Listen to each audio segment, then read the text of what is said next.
মহারাজ, দেখতে দেখতে একটা বছর চলে গেল। বলুন। আজকে তাহলে রাজসভার আলোচনা শুরু করা হোক। আলোচনা তো রোজই হয় মহারাজ, আজকে একটু অন্য কথা হোক না। বলো বলো, তুমি কি কথা বলতে চাও? বলছি মহারাজ, বছর তো শেষ হতে চললো, এই অন্তিম লগ্নে যদি একটু হালকা করে এই ভুরি ভোজের ব্যবস্থা করা যেত, তাহলে হৃদয়টা বাগান বাগান বাগান হয়ে যেত মহারাজ। ও, এই ব্যাপার। কালকেই তোমাদের সকলের রাজবাড়িতে মধ্যাহ্ন ভোজনে নিমন্ত্রণ রইল। কতদিন পরে রাজবাড়িতে ভোজ খাবো। হ্যাঁ, সেই আনন্দে আজকে থেকে উপোস করা শুরু করে দাও। দেখুন মন্ত্রী মশাই, আমি আপনার মতো শুটকো নই যে ভোজ খাওয়ার জন্য আমাকে আগের দিন উপোস করতে হবে। আমি সব খাওয়ার পরেও যা খেতে পারবো আপনি 3 দিনে তা শেষ করতে পারবেন না, বুঝলেন? তোমাদের এই সাপে নেউলে ঝগড়াঝাটি বন্ধ করো তো। মহারাজ, সাপটাকে আর নেউলটাকে শুনি। আপনি তো সাপ মন্ত্রী মশাই, পুরো বিষাক্ত একটি ব্যক্তি। এটা কিন্তু খুব খারাপ হচ্ছে।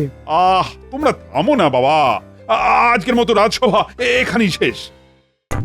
সবাই আনন্দ করে খাও, কেউ কিন্তু লজ্জা পাবে না। হ্যাঁ মহারাজ, নিশ্চয়ই নিশ্চয়ই। খাওয়াতে লজ্জা কিসের? বাঁচার জন্য খাওয়া আর খাওয়ার জন্য বাঁচা। অসাধারণ রান্না হয়েছে কিন্তু।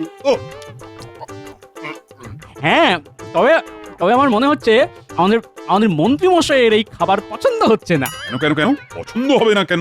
কারণ সাপের জন্য তো দুধ কলা দরকার। গোপাল, আর রাগিও না, খাও তো। ঠিক হয়েছে। মিষ্টি দি। আরে ওরকম গুনে গুনে দেওয়ার তো কিছু নেই, একেবারে বালতিটাই বসিয়ে দাও না। পুরো বালতি?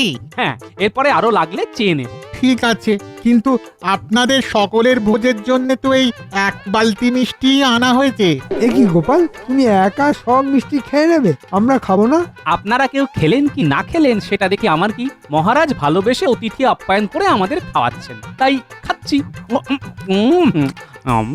ও মহারাজ, গোপালকে কিছু বলুন, ওর জন্য তো আপনিও একটা মিষ্টি ভাগে পাবেন না।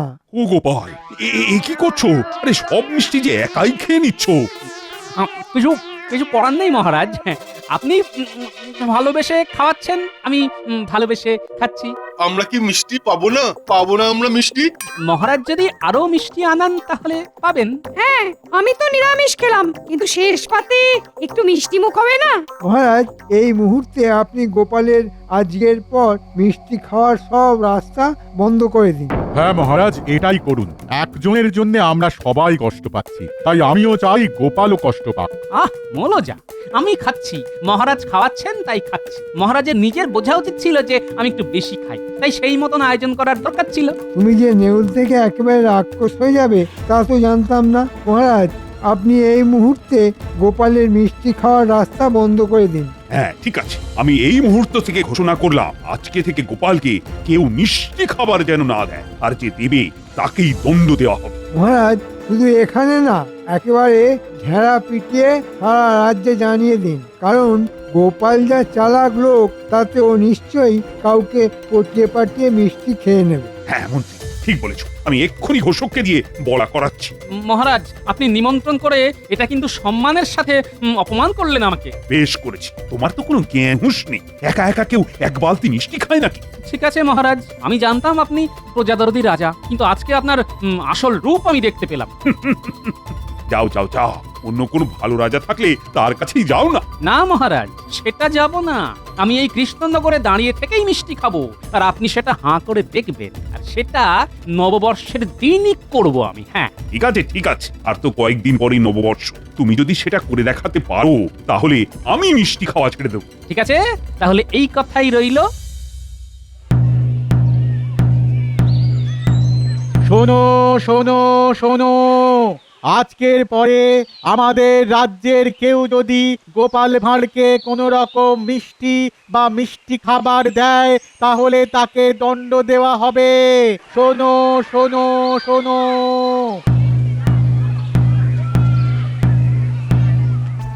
এই যে নেউল, আমার ছোলটা কেমন লাগলো?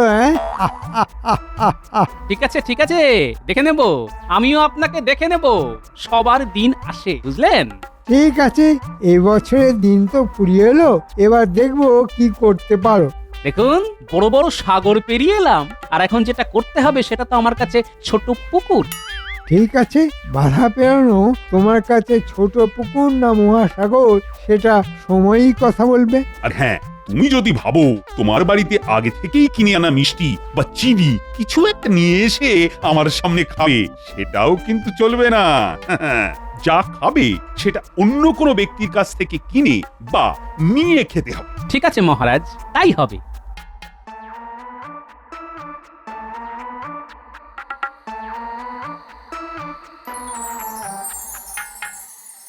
এই যে ভোলা, ভালো আছো তো? হ্যাঁ ভালো আছি, কিন্তু ওই সামনে তো নববর্ষ, তাই একটু কাজের চাপ আছে। শুকনো মিষ্টি গজা, মোয়া এগুলোই বানিয়ে রাখছি আর কি। তা দাও দেখি একটা মোয়া খেয়ে দেখি। না না না না না না না গোপাল, তুমি কি চাও যে তোমাকে মোয়া খাইয়ে আমার গর্দান চাক? এ কাজ আমি করতে পারবো না গোপাল। আরে মহারাজ জানতে পারবে নাকি? আমাকে চুপি চুপি দাও, আমি চুপি চুপি খেয়ে নিই। আমাকে অত বোকা ভেবো না গোপাল। সব ঘোষণা শুনেছি, আর সাথে এটাও শুনেছি যে ওই তোমাকে মহারাজের সামনে নতুন বছরের মধ্যে মিষ্টি খেয়ে দেখাতে হবে। বাজারে তো এখন তোমার কথাই চলছে। তাহলে ভোলা, তুমি আমাকে মোয়া খাওয়াবে না? না না না না না, তুমি তুমি অন্য কারোর কাছে যাও গোপাল, আমি তোমাকে মিষ্টি দিতে পারবো না। ঠিক আছে, কি আর করা যাবে, চললাম তাহলে।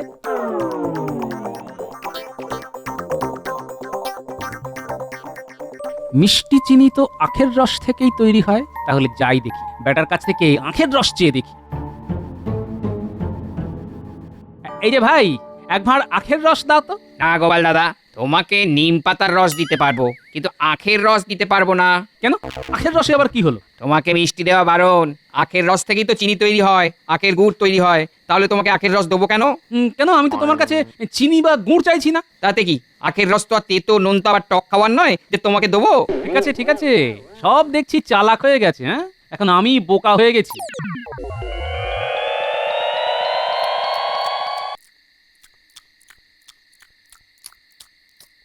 ও গিন্নি, আজকে তো খাবারে কোনো স্বাদই হয়নি, একেবারে নোনতা লাগছে গো। ওই স্বাদ কি করে হবে বলো? স্বাদের জন্য যেটুকু মিষ্টি দিতাম গো তরকারিতে, মহারাজের রাজ্য জুড়ে হুকুমদারি হওয়ার পরে সেটুকু দিতে পারছি না।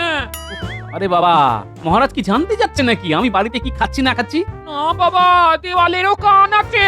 মহারাজ যদি কাউকে গুপ্তচর পাঠিয়ে রাখে তাহলে আমাকে ধরে নিয়ে যাবে। দূর চাই, ভালো লাগে না।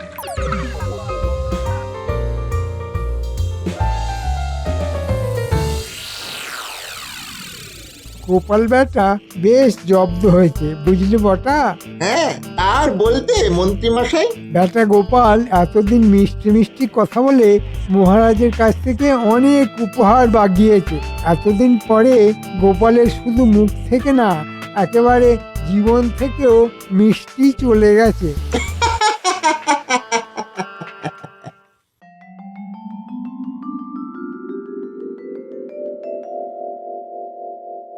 তা গোপাল, কেমন আছো বলো?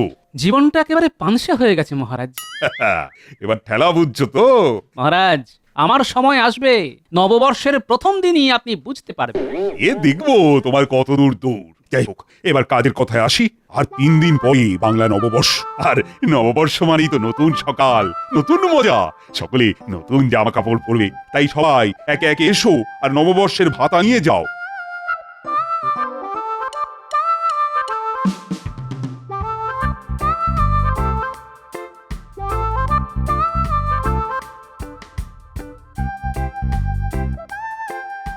আচ্ছা, আর একটা কথা, প্রত্যেক বছরের মতো এবছরেও রাজবাড়িতে নববর্ষের দিন সকালবেলা পুজো হবে। পণ্ডিত, তোমাকে নিষ্ঠা ভরে পুজো করতে হবে। আর সেনাপতি, তুমি কলা গাছ নিয়ে এসে রাজবাড়ির দরজার সামনে বসাবে। আর হ্যাঁ, সবাইকে কিন্তু পুজোর কাজ করতে হবে। পুজোর পরে প্রসাদের বন্দোবস্ত থাকবে তো? আমরা সবাই পাবো তো? হ্যাঁ হ্যাঁ, সেটা পাবে, তবে তোমাকে কোনো মিষ্টি প্রসাদ দেওয়া হবে না। খিচুড়ি, তরকারি এসব পাবে। উফ, সব দিকেই গাঁড়াকল করে রেখেছেন। আরে তা তো করতেই হবে। যাও যাও যাও, এবার নতুন বছরে পড়ার জন্য কেনাকাটা শুরু করে দাও। জীবনে মিষ্টি না থাকলেও বাকি সবকিছু তো আছে। সে থাকলেও মন তো পড়ে আছে সেই মিষ্টিতেই। সে তুমি চেষ্টা চালিয়ে যাও, আখের রসও পাবে না আর ভোলার মিষ্টিও পাবে না। এমনকি গিন্নি রাতে রান্না করা খাবারেও মিষ্টি পাবে না। বাহ, বাহ বাহ বাহ বাহ। আমি কি করছি না করছি একেবারে হাঁড়ির খবর রাখছেন দেখছি, হ্যাঁ? তা তো রাখতেই হবে গোপাল, সবার ভাগের মিষ্টি সেদিন তুমি একা খেয়েছো, এখন সেটা তো তোমাকে সুদে আসলে শোধ করতেই হবে। সে তো আমি অবশ্যই করব, খুব তাড়াতাড়ি করব। হ্যাঁ, গরমকালে রোদ ঝলমল, বর্ষাকালে বৃষ্টি, গোপালের এখন খুব কষ্ট, না খেতে পেয়ে মিষ্টি। আহ আহ আহ আহ আহ হেসে নিন হেসে নিন, এর জবাব আমি উপযুক্ত সময় দেব।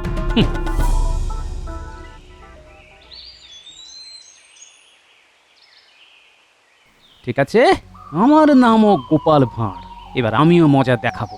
দেখি যাই, বাচ্চাদের কাছে যাই। কিরে ন্যাপলা, গুলটে, পুঁটি, টাপা, পুচকে? ভালো দাদু, ভালো, ভালো আছো তো? ভালো আছো তো? খবর কি? হ্যাঁ, তা আছি। তা তোদের নতুন বছরে নতুন জামা হয়েছে?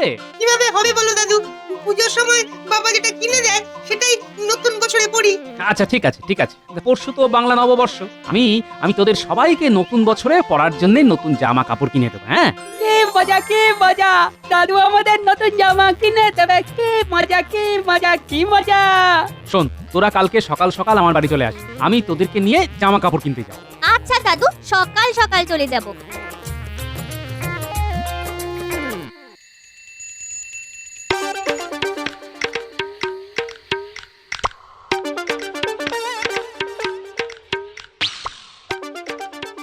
বলছি গিন্নি, আমাদের সংসারের বাজারের কি হাল? বাহ, একটি ভূতের মুখে রাম নাম গো! তুমি হঠাৎ বাজারের কথা জিজ্ঞেস করছো? হ্যাঁ, হ্যাঁ, তোমায় নিয়ে তো সংসার পেতেছি, আমার তো একটা দায়িত্ব আছে নাকি? যাই হোক, বলো বাজারের হাল কি বলো? সবজি, মুদিখানা সবকিছু আছে তো? এই বাজার মোটামুটি আছে, একটু কয়েক কেজি আলু আর পটল এনো, কাঁচা লঙ্কা এনো। হ্যাঁ, আর ওদিকে মুদিখানায় মাস কাবারই সব জিনিসই লাগবে। হ্যাঁ, মাস তো শেষ হতে চললো, বুঝতেই পারছো। ঠিক আছে, তুমি আমাকে একে একে বলতে থাকো কেমন? আমি ছোট ছোট চিরকুটে আলাদা আলাদা করে লিখে ফেলি। এই লেখো লেখো, মুগ ডাল 1 কেজি, মসুর ডাল কেজি 2, হলুদ, নুন, জিরে, কালো জিরে, পোস্ত, 5 ফোড়ন। হ্যাঁ, বাবা, এটা সংসার না বিয়ে বাড়ির বাজার? এতে হাঁপিয়ে গেলে? না না, হাঁপাইনি তো, হাঁপাইনি তো। যত বলবে ততই আমার লাভ গিন্নি। ঠিক আছে, অত লাভ লোকসান দেখিও না তো, এইসব নিয়ে আসবে কিন্তু। হ্যাঁ, ঠিক আছে ঠিক আছে।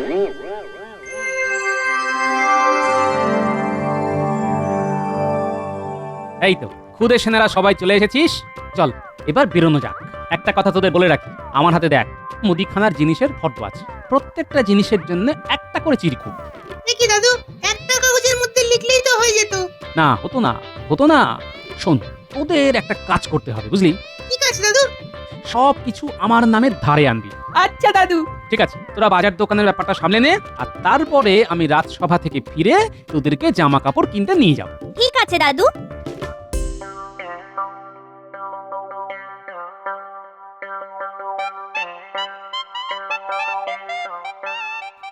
কাকু, 1 কেজি মুগ ডাল দাও তো, গোপাল দাদু পাঠালো।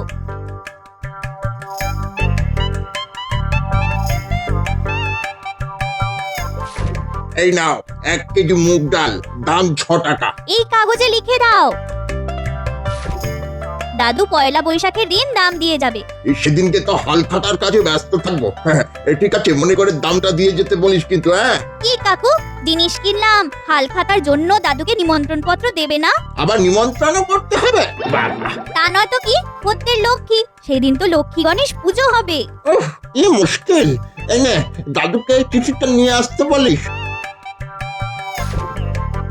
আর ধারটা যেন তোর দাদু শোধ করে দেয়, বুঝলি? যা যা। এসব নিয়ে কোনো চিন্তা করো না কাকু, দাদু এই ব্যাপারে খুব সৎ। এখনো 10টা দোকানে যেতে হবে। কাকু, 2 কেজি আলু দাও, আর দামটা লিখে রাখো। এই যে গোপাল দাদু এই চিরকুট দিয়ে পাঠালো, আর বললো পরে শোধ করে দেবে। 2 কেজি আলু, তাও আবার ওই ধারে? সংসারের টানাটানি চলছে গো। নতুন বছরের আগে যে রাজসভা থেকে ভাতা পায় সেটা দিয়ে ঠিক শোধ করে দেবে। ঠিক আছে, অন্তত ওই হাল খাতার দিন শোধ করে দিতে বলিস, নইলে ওই পুরানো বছরের ধার নতুন বছরেও বয়ে বেড়াতে হবে। এ নিয়ে তুমি চিন্তা করো না, দাদুর নামে একটা ওই নিমন্ত্রণ পত্র দাও দেখি। হ্যাঁ, দাদু ঠিক শোধ করে দেবে।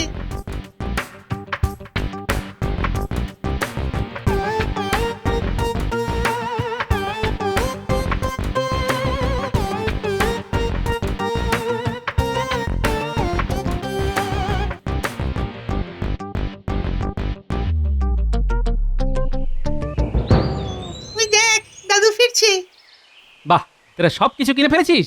হ্যাঁ দাদু, দোকান বাজার মিলিয়ে মোট 31টা দোকান, সব দোকান থেকে তোমার নামে ধরে নিয়ে এসেছি। আর এই নাও 31টা নিমন্ত্রণ পত্র। সাবাস সাবাস, এটাই তো চেয়েছিলাম। এবার জমবে খেলা। চলো দাদু, এবার আমরা আমাদের জামা কাপড় কিনে নিয়ে আসি। হ্যাঁ হ্যাঁ, চল চল, এই 5টাও ধারে কিনবো, আর সাথে নিমন্ত্রণ পত্র নিয়ে আসবো। হ্যাঁ হ্যাঁ, চলো দাদু।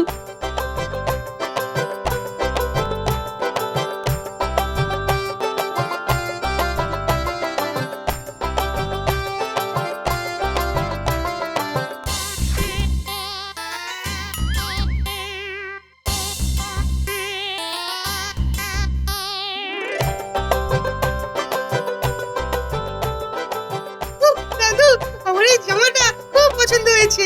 আমার শাড়িটাও বেশ পছন্দ হয়েছে। ঠিক আছে, এবার শুধু পয়লা বৈশাখের সকালবেলা তোরা বড় বড় ঝুড়ি নিয়ে চলে আসবি, তারপরে হবে মজা। আচ্ছা দাদু।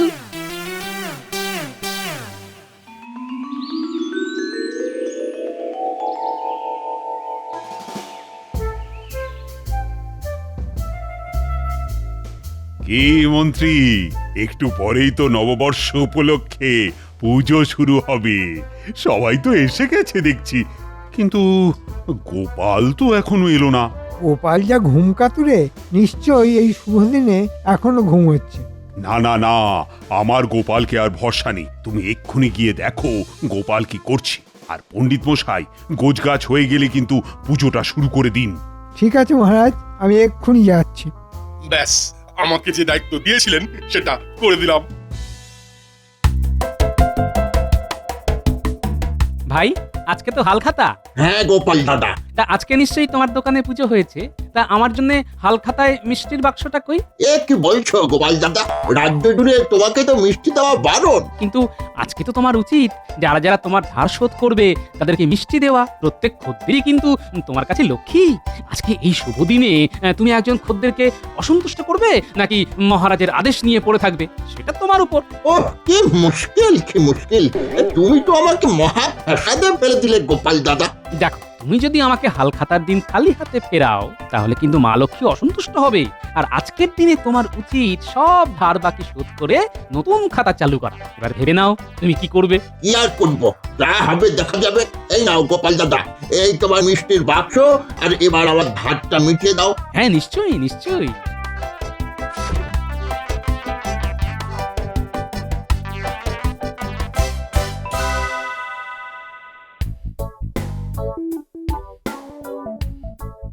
ভাই, আজকে তো হালখাতা। হ্যাঁ গোপাল দাদা। তা আজকে নিশ্চয়ই তোমার দোকানে পুজো হয়েছে। তা আমার জন্য হালখাতায় মিষ্টির বাক্সটা কই? এ কি বলছো গোপাল দাদা? সবাইকে দিতে পারবো, কিন্তু তোমাকে তো পারবো না। দেখো দেখো, তুমি যদি আমাকে হালখাতার দিন খালি হাতে ফেরাও, তাহলে কিন্তু মা লক্ষ্মী অসন্তুষ্ট হবে।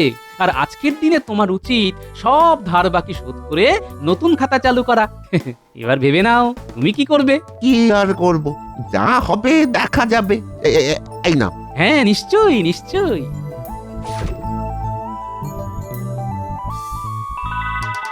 চলো খুদে বন্ধুরা, এবারে সব দোকানে আমরা একে একে যাব আর মিষ্টির বাক্স সংগ্রহ করব, তারপরে হবে মজা। হ্যাঁ দাদু, কৃষ্ণনগরে মোটামুটি সব দোকান থেকেই এই কিছু না কিছু জিনিস আমরা কিনেছি। এটাই তো গোপালের দান।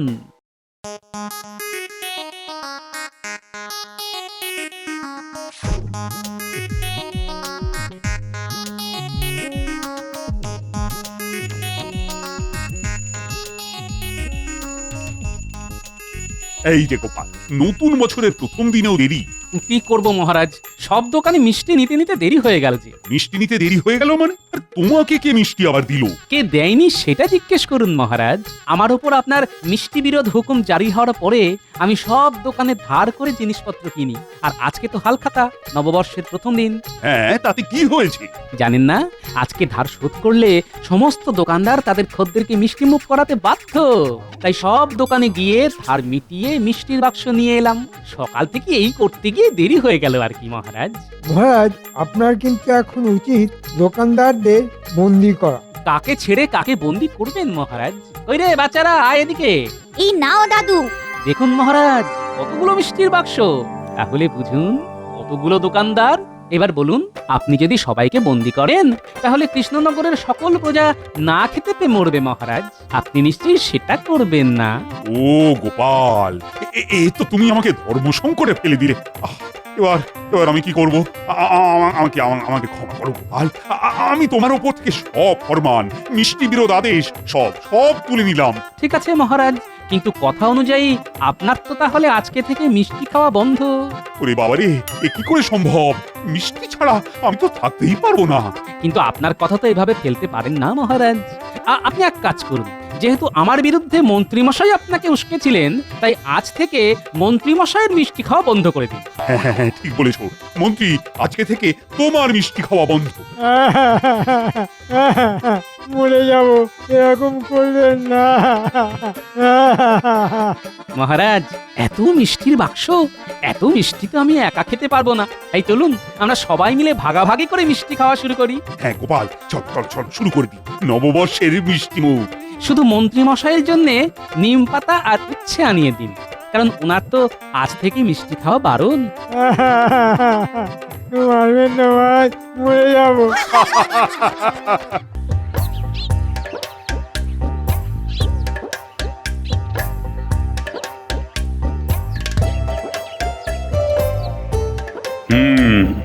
এবারে তো যথেষ্ট ভালো ফসল হয়েছে। হ্যাঁ মহারাজ, পরিসংখ্যান বলছে বিগত 10 বছরে এত ফসল কখনো হয়নি। তাহলে তো এবার কৃষ্ণনগর যথেষ্ট সমৃদ্ধশালী রাজ্য। যথার্থই বলেছেন মহারাজ। এবার কিন্তু আমাদের ভাবতে হবে যে এই ফসল বিক্রি করে রাজকোষে যে অতিরিক্ত অর্থ আসবে তা দিয়ে কি করা যায়। হ্যাঁ ভাবো, সকলে মিলে ভাবো। আমার মনে হয় এখনই ভাবার কোনো প্রয়োজন নেই। কেন? কেননা এবছর ভালো ফসল হলেও আগামী বছরও যে এমন মাত্রাতিরিক্ত ফলন হবে তার তো কোনো মানে নেই। সেটা একদিক দিয়ে ঠিক। হয়তো আগামী বছর অতিবৃষ্টি কিংবা অনাবৃষ্টির জন্য ফসল কম হতে পারে। সেই জন্য আমার মনে হয় রাজকোষের অতিরিক্ত অর্থ সঞ্চয় করে রাখা উচিত। আমিও গোপালের সঙ্গে একমত মহারাজ। গোপালের কথা তো শোনা হলো, তা মন্ত্রী তুমি এবার তোমার মত প্রকাশ করো। আমি বলছিলাম কি, অতিরিক্ত অর্থের সিংহভাগই প্রতিরক্ষায় খরচ করা উচিত। হ্যাঁ, প্রতিরক্ষায় খরচ করা? হ্যাঁ, মানে নতুন অস্ত্র শস্ত্র কেনা, এই আর কি। কেন হঠাৎ কি এমন হলো যে নতুন অস্ত্র কিনতে হবে? মনে হয় পুরনো অস্ত্রে মরচে পড়ে গেছে। সাবধান গোপাল, সাবধান। ঠিক আছে, আমি আর কোনো কথা বলছি না। মহারাজ, যেটা বলছিলাম আর কি, আমাদের তো শত্রুর আর অভাব নেই। শত্রু? কাকে শত্রু বলছো তুমি? প্রথম শত্রু মুর্শিদাবাদের নবাব, দ্বিতীয় শত্রু আমাদের প্রতিবেশী খাম্বাজ রাজ। কথাটা তুমি খারাপ বলনি বটে। বলা তো যায় না কখন তারা আবার কি করে বসে। তাই আত্মরক্ষার জন্য আমাদের প্রতিরক্ষা ব্যবস্থাকে ঢেলে সাজানোর প্রয়োজন, আর তারই প্রথম পদক্ষেপ হচ্ছে নতুন অস্ত্র কেনা। ঠিক আছে, সেনাপতি কদিন ছুটি নিয়েছে, সে ফিরে এলেই এ ব্যাপারে আমি তার সঙ্গে কথা বলে নেব। সেনাপতিকে আবার এর মধ্যে টানার কি দরকার মহারাজ? ও তো শুধু তলোয়ার ঘোরাতে আর হুড়ুম দারুম করতেই জানে। কূটনীতি বা অস্ত্র কেনার ব্যাপারে ও কি বোঝে? আমি ভেবেছিলাম কোনো কথা বলবো না, কিন্তু আর কথা না বলে যে থাকতে পারছি না। অস্ত্রের ব্যাপারে সেনাপতি কিছু বোঝে না, আর যত বুঝে গেলেন আমাদের মন্ত্রী মশাই। গোপাল, কথার মাঝে এভাবে মন্তব্য করতে থাকলে আমি কিন্তু তোমায় সভা থেকে বের করে দেব। তার আর কোনো দরকার নেই মহারাজ, আমাকে কদিনের জন্য ছুটি দিয়ে দিন, আমি আর রাজসভায় আসবো না। গোপালের সাহসটা একবার দেখছেন মহারাজ? ঠিক আছে, যাও, তবে এমন ব্যবস্থা করব না যে চিরকালের জন্য তোমার এই রাজসভায় ঢোকা একেবারে বন্ধ হয়ে যাবে। হ্যাঁ,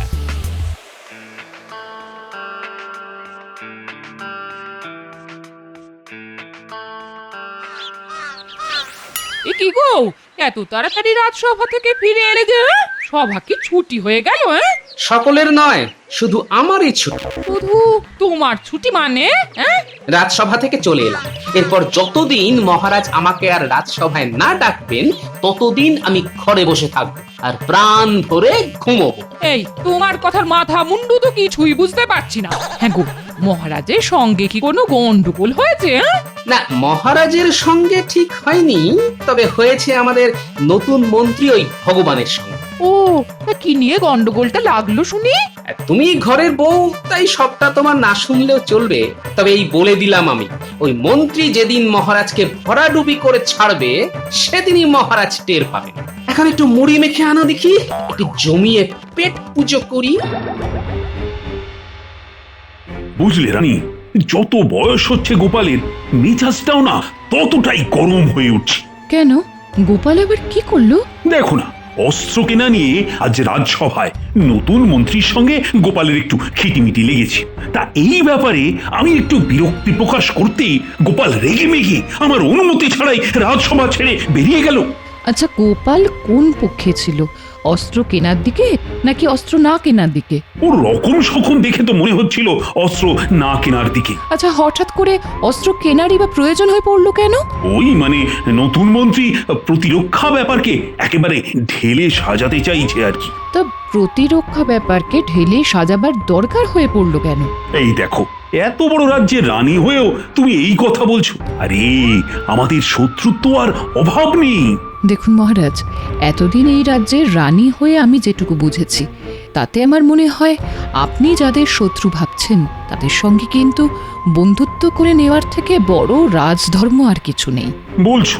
হ্যাঁ বলছি, কারণ যুদ্ধ মানেই তো অকারণে অর্থ আর লোকক্ষয়। কথাটা খুব একটা মন্দ বলনি রানী। বেশ, কালই রাজসভায় গিয়ে মন্ত্রীকে বলে দেব যে এখনই কোনো অস্ত্র কেনার প্রয়োজন নেই। গোপাল কাল রাগ দেখিয়ে রাজসভা থেকে চলে গেছে, তার মানে আমার পথের কাঁটা দূর হয়েছে। সেনাপতি আসতেও কদিন সময় লাগবে। এই ফাঁকে মহারাজকে রাজি করিয়ে অস্ত্র কেনার ব্যাপারটা মিটিয়ে ফেলতে হবে। হ্যাঁ, আহা, অস্ত্র কেনা মানেই নিজের টেকে কিছু ঢোকা।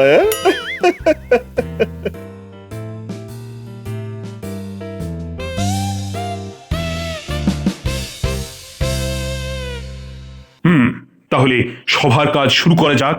আচ্ছা মহারাজ, গোপালকে একবার ডেকে পাঠালে হতো না? না না না, ও যখন একবার তেজ দেখিয়ে চলে গেছে তখন ওকে ডাকার আর কোনো প্রয়োজন দেখি না। মন্ত্রী, এবার বলো আজ কোন বিষয়ে আলোচনা হবে? ওই মহারাজ, অস্ত্র। না না না, এখনই অস্ত্র কেনার কোনো প্রয়োজন নেই। কিন্তু মহারাজ, কালই তো আপনি অস্ত্র কেনার ব্যাপারে এক প্রকার রাজি হয়ে গিয়েছিলেন। কিন্তু পরে ভেবে দেখলাম আমরা যাদের শত্রু বলে ভাবছি তাদের সঙ্গে বন্ধুত্ব করে নেওয়ার থেকে বড় রাজধর্ম যে আর কিছুই নেই। চলে, তার মানে অস্ত্র কেনা হবে না? আর অস্ত্র কেনা না হলে আমার ট্যাঙ্কে অর্থের আমদানি হবে কি করে? আপনি কিন্তু ভুল করছেন মহারাজ। এই শত্রুদের সঙ্গে যেচে বন্ধুত্ব করতে গেলে তারা আমাদের দুর্বল ভেবে বসবে। হ্যাঁ, দেখো, যাদের তুমি শত্রু ভাবছো তারা তো তেমন ভাবে আমাদের সঙ্গে কোনো শত্রুতা করেনি। সবটাই তো আমাদের অনুমান মাত্র। অনুমানটাই অনেক সময় সত্যি হয়ে যায় মহারাজ। সে তুমি যাই বলো না কেন, তাহলে এটাই ঠিক হলো যে এখন কোনো অস্ত্র কেনা হচ্ছে না।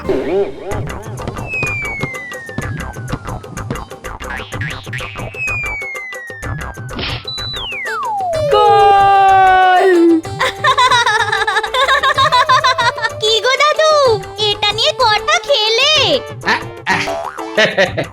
আসলে আমার খিদেটা একটু বেশি তো, তাই বেশি করেই খাচ্ছি, বুঝলি? ওরে বাবা, বেলা যে অনেক হলো, আমি চলি রে। বলছি, কাল আবার খেলবে তো দাদু? হ্যাঁ, খেলবো খেলবো।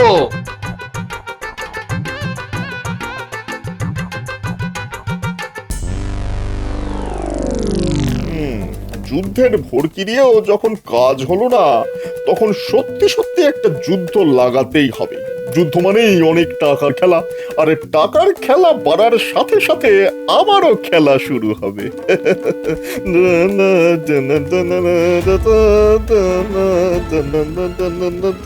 এলোমেলো করে দেমা লুটে পুটে খায় না। আজ রাতেই বেরিয়ে পড়তে হবে।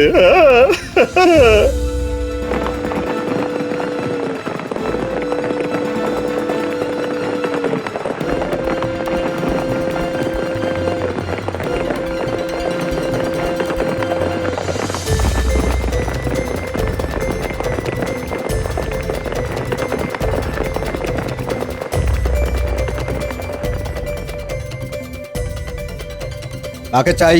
আমি কৃষ্ণনগর থেকে আসছি, রাজাকে গিয়ে বলো বিশেষ দরকার। ঠিক আছে, অপেক্ষা করো।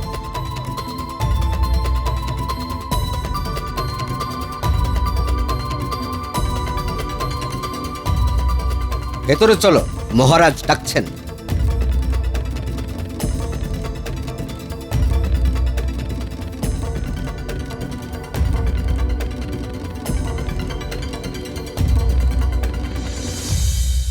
তোমাকে তো ঠিক চিনলাম না। না চেনাই স্বাভাবিক, কারণ আপনার সঙ্গে এই প্রথম আমার সাক্ষাৎ। আমি কৃষ্ণনগরের নতুন মন্ত্রী। হ্যাঁ হ্যাঁ হ্যাঁ, শুনেছি বটে। কৃষ্ণনগরের পুরাতন মন্ত্রী অসুস্থ বলে নতুন মন্ত্রী নিয়োগ করা হয়েছে। হ্যাঁ হ্যাঁ হ্যাঁ, শুনেছি। হ্যাঁ, তা এত রাতে আমার কাছে কি প্রয়োজনে? আপনাকে গোপনে একটা খবর দিতে এলাম মহারাজ। গোপন খবর? এরকম? আমাদের রাজা কৃষ্ণচন্দ্র অতর্কিতে আক্রমণ করে আপনার রাজ্য দখল করে নিতে চায়। হ্যাঁ। সে কি বলছো তুমি? কৃষ্ণনগরের সঙ্গে আমার সম্পর্ক তো খারাপ নয়। তাতে কি এসে যায় মহারাজ? আসলে জানেন তো, রাজ্য দখলের নেশা মানুষের সব সম্পর্ক, সকল বন্ধন নষ্ট করে দেয়। হ্যাঁ, আমাদের মহারাজের এখন হয়েছে সেই অবস্থা। তামাম বাংলার অধীশ্বর হওয়ার জন্য তিনি একেবারে পাগল হয়ে উঠেছেন। হ্যাঁ। তাহলে উপায়? উপায় একটাই, আগে ভাগে কৃষ্ণনগর আক্রমণ করে আমাদের মহারাজকে নিরস্ত্র করা। হ্যাঁ, প্রয়োজন হলে কৃষ্ণনগর জয় করে মহারাজ কৃষ্ণচন্দ্রকে সমুচিত শাস্তি দেওয়া। কথাটা খুব একটা খারাপ বলনি। আচ্ছা, তুমি আমার প্রতি এত সদয় হলে কেন? এত রাতে খবর নিয়ে এলে কেন আমার কাছে? বলছি এক এক করে সব বলছি। এক, আমি যুদ্ধ চাই না, কারণ আমি জানি যুদ্ধের লাভ কিছুই হয় না, শুধু অকারণেই অর্থ আর লোকক্ষয় হয়। আর দুই, মহারাজ কৃষ্ণচন্দ্রের পাগলামিতে সারা রাজ্যবাসী একেবারে অতিষ্ঠ হয়ে উঠেছে। আমি তাদের এই পাগলামির হাত থেকে পরিত্রাণ দিতে চাই। হ্যাঁ। ঠিক আছে, কাল থেকেই আমি যুদ্ধের প্রস্তুতি শুরু করে দিচ্ছি। 2-1 দিনের মধ্যেই কৃষ্ণনগর আক্রমণ করব, আর কৃষ্ণচন্দ্রকে সিংহাসনচ্যুত করে তোমাকেই বসিয়ে আসবো সিংহাসনে। ওরে বাহ, এ তো দুদিক দিয়ে লাভ। হ্যাঁ, যুদ্ধ বাঁধিয়ে পকেট গরম, আর যুদ্ধ শেষে মহারাজ হয়ে সিংহাসনে বসে পড়া। হ্যাঁ বাবা, আমি তাহলে যাই মহারাজ। তাহলে আর তোমাকে আটকাবো না, তুমি আসতে পারো। এই যে বলি, কি গো, আজ রাজসভায় যাবে তো? হ্যাঁ, আহা, একবার তো তোমায় বলেছি, মহারাজ নিজে ডেকে না পাঠালে আমি আর রাজসভামুখ হচ্ছি না। ওমা, কি কথা গো?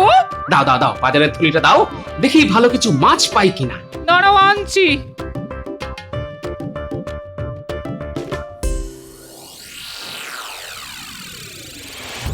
কি বলছো কি বিজ্ঞানী? আমি তো ছিলাম ছুটিতে, আর সেই সময় আমাকে বাদ দিয়েই। তাহলে আর বলছি কি, নতুন মন্ত্রী তো অস্ত্র কেনার জন্যে একেবারে পাগল হয়ে উঠেছিল, আর সেই নিয়েই তো গোপালের সঙ্গে বিবাদ। অবশেষে মহারাজ রাজি হলেন না বলে নতুন মন্ত্রী কিছুটা দমে গেল। তবে মুখ দেখে খুব একটা খুশি বলে তো মনে হয়নি আমার। গোপাল ছাড়া রাজসভা? না বিজ্ঞানী, মহারাজের অনুমতি নিয়ে আমি কালই গোপালকে রাজসভায় ফিরিয়ে নিয়ে আসবো। হ্যাঁ। তাহলে তো খুবই ভালো হয়। দেখো, চেষ্টা করে দেখো। প্রণাম মহারাজ।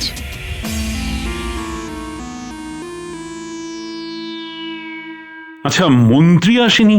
তাকে তো এখনো দেখতে পাচ্ছি না মহারাজ। তা সেনাপতি, ছুটি কাটানো কেমন হলো? ভালো মহারাজ। কি মন্ত্রী, আজ তোমার এত দেরি হলো কেন? ওই যে আসবার সময় হঠাৎ এক আত্মীয়ের সঙ্গে দেখা হয়ে গেল, তার সঙ্গে কথা বলতে বলতে একটু দেরি হয়ে গেল মহারাজ। আচ্ছা, সকলেই যখন এসে গেছো, তাহলে সভার কাজ শুরু করা যাক। মহারাজ, আমি কি একটা কথা বলতে পারি? বলো। বলছিলাম কি, গোপালকে সভায় দেখছি না কেন? তেজ দেখিয়ে ও বাড়িতে বসে আছে। আপনার অনুমতি পেলে ওকে কি আমি ডেকে নিয়ে আসবো? না, তার কোনো প্রয়োজন নেই। গোপালকে ছাড়াই রাজসভার কাজ যেমন চলছিল তেমনই চলবে।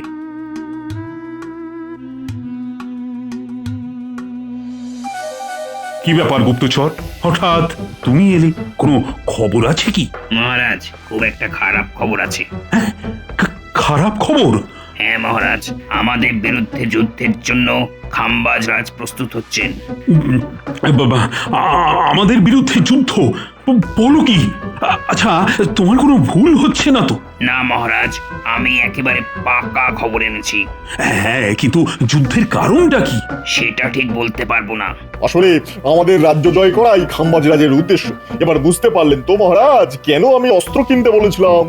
আচ্ছা গুপ্তচর, খাম্বাজ রাজ কি আমাদের রাজ্যের উদ্দেশ্যে যুদ্ধযাত্রা শুরু করে দিয়েছেন? এখনো করেননি, কিন্তু যতদূর জেনেছি তাতে কালকেই যুদ্ধযাত্রা শুরু করে দেবেন। হ্যাঁ, কালকে শুরু করলে আমাদের এখানে পৌঁছতে পৌঁছতে পরশু। না না না, আর দেরি করা যায় না।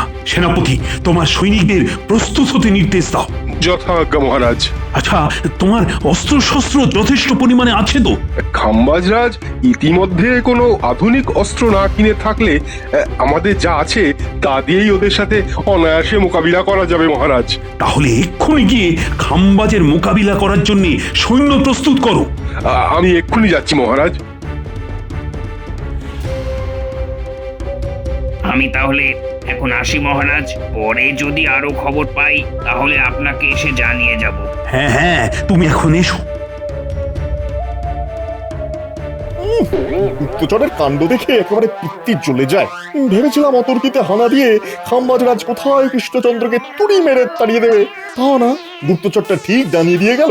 দাঁড়াও, আগে একবার সিংহাসনে বসি, তারপর সব থেকে আগে ওটাকে তাড়াবো। হ্যাঁ মন্ত্রী, বলুন মহারাজ। এইসব বিপদে দিয়ে গোপাল আমাকে যেমন বুদ্ধি আর সাহস দিত, তুমি সেরকম পারবে তো? একবার যখন সুযোগ পেয়েছি তখন দেখুন না আপনার এই অধম মন্ত্রী কি করে। মনে রাখবেন, আপনার এই ভগবান কিন্তু 10-10টা গোপালের সমান।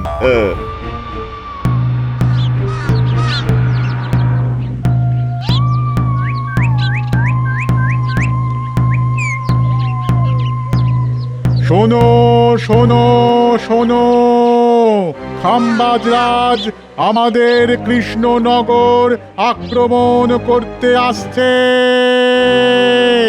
2-1 দিনের মধ্যেই যুদ্ধ লাগবে। সকলে তাই খুব সাবধানে থাকবে, আর খুব একটা প্রয়োজন ছাড়া কেউ ঘরের বাইরে বেরোবে না।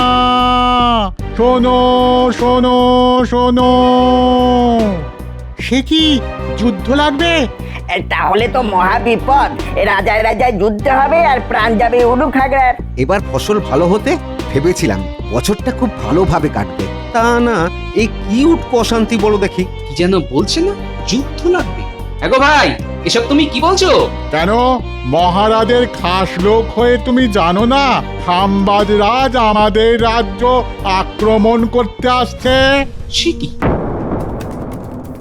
সকলে মনে রেখো, এই আক্রমণ প্রতিহত করে আমাদের জয়লাভ করতেই হবে। সেনাপতি, এসব কি শুনছি? ঠিকই শুনেছো গোপাল। আচ্ছা, আমাকে একটা দ্রুতগামী ঘোড়া দিতে পারো? ঘোড়া? ঘোড়া দিয়ে কি হবে?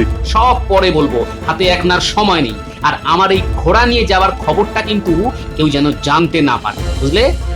ঠিক আছে, চলো দিচ্ছি।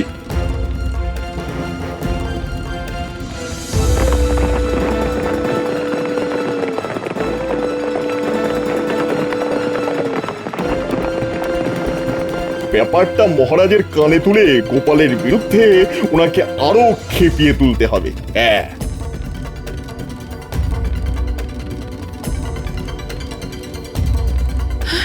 কি বলছেন কি মহারাজ? খাম্বাজ রাজ আপনার বিরুদ্ধে যুদ্ধ করতে আসছে? হ্যাঁ, আমার অতি বিশ্বস্ত গুপ্তচর তো সেই খবরই দিয়ে গেল। কিন্তু খাম্বাজ রাজ তো আপনার বন্ধু ছিল। ভুল রানী, ভুল। রাজনীতিতে বন্ধু বা শত্রু বলে কিছুই হয় না, সবটাই স্বার্থ আর রাজনীতির নোংরা খেলা। আচ্ছা, গোপালকে একবার খবর দিলে হয় না? গোপাল? ব্যক্তিগত মান অভিমানের সময় কিন্তু এখন নয় মহারাজ, এটা নয়। আমার এই অনুরোধটা আপনি রাখুন মহারাজ, গোপালকে ডেকে পাঠান। কাকে আর ডেকে পাঠাবেন মহারাজ? সে তো কৃষ্ণনগর ছেড়ে পালিয়েছে। কি বলছো কি মন্ত্রী? গোপাল কৃষ্ণনগর ছেড়ে পালিয়েছে? কিন্তু কেন? কিছু মনে করবে না রানীমা, আমার মনে হয় খাম্বাজরাজকে এই যুদ্ধের জন্য আসল উস্কানিটা গোপালই দিয়েছে। হ্যাঁ, আর যুদ্ধ আসন্ন দেখে সে সরাসরি ওই দলে অংশগ্রহণ করতে গেছে। আমার কথা বিশ্বাস না হলে কাউকে পাঠিয়ে জেনে নিন না এই মুহূর্তে গোপাল এই রাজ্যে আছে কি নেই। কিন্তু গোপাল এমনটা করবে কেন? বুঝতে পারছেন না? ওই যে সেদিন আপনি গোপালকে রাজসভা থেকে বের করে দেবেন বলেছিলেন, গোপাল হয়তো সেই অপমানের শোধ তুলছে। হ্যাঁ হ্যাঁ, গোপাল এত বড় নিমকহারাম? হে ঠাকুর, ঠাকুর, এই বিপদ থেকে কৃষ্ণনগরকে তুমি রক্ষা করো ঠাকুর। আর সেই সাথে এটাও প্রমাণ করো যে আমার গোপাল নেমো খারাপ নয় ঠাকুর। জয় মহারাজ কৃষ্ণচন্দ্রের জয়। জয় মহারাজ কৃষ্ণচন্দ্রের জয়। সকলে জীবন বাজি রেখে যুদ্ধ করবে। মনে রাখবে, এই যুদ্ধের সঙ্গে আমাদের রাজ্যের মান ইজ্জত সব নির্ভর করছে।